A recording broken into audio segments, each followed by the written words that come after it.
దేవునికి మహిమ కలుగునుగాక. మీరందరూ కూడా ఎంతో బాగున్నారని ప్రభు యేసు నామం పేరిట సంతోషిస్తున్నాను. మరి జనవరి నెల 4వ తేదీన దేవుడు మిమ్మల్ని ఏ రీతిగా కలుసుకోవడానికి కృప చూపించిన విధానాన్ని బట్టి స్తోత్రాలు. ప్రభునందు ప్రియులరా, 1 యోహాను పత్రిక 4వ అధ్యాయం 4వ వచనంలో దేవుని ఆత్మ మీ మీద నిలుచుచున్నది గనక మీరు ధన్యులు అనేటువంటి మాటను మనం అక్కడ చూస్తున్నాం. ఈరోజు నీ మీద నా మీద ఎటువంటి శక్తి కలిగినటువంటి ఆత్మ నిలబడి ఉన్నదనేది మనం స్పష్టంగా గమనించాలి. ఎప్పుడైతే పరిశుద్ధాత్మ వారి మీద దిగినప్పుడు వారు శక్తి నొందిరి అనేటువంటి మాటను మనం బైబిల్లో చూస్తూ ఉన్నాం. మరి అటువంటి దేవుని ఆత్మ మన మీద దిగి వచ్చినప్పుడు మనం ఇంకా ఎంత శక్తివంతులుగా ఉన్నామో. హల్లెలూయా.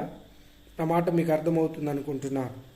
అంటే మనం ఎంత మాత్రము కూడా తక్కువ వారము కాము ప్రియులారా. ఎందుకు?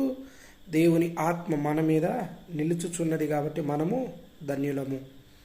ప్రతి విధమైనటువంటి చీకటి శక్తులను జయించి ఉన్నాం, ప్రతి విధమైన అంధకార శక్తులను జయించి ఉన్నాం, ప్రతి విధమైన పరిస్థితులను మనం జయించి ఉన్నాం, శక్తి పొందుకొని ఉన్నాం, బలము పొందుకొని ఉన్నాం. నూతన బలముతో, నూతన స్వభావముతో మనము నింపబడి ఉన్నాం. ఈరోజు నాకు అత్యంత ప్రియమైనటువంటి దైవజనాంగమా, నీవు దేవుని ఆత్మచేత నింపబడి ఉన్నావు. ఈ విషయాన్ని స్పష్టంగా మీరు గుర్తుంచుకోవాలి. ప్రభునందు నాకు అత్యంత ప్రియమైనటువంటి వారులరా, ఆయన ఆశ్చర్యకరుడు, ఆలోచనకర్త, సృష్టికర్త.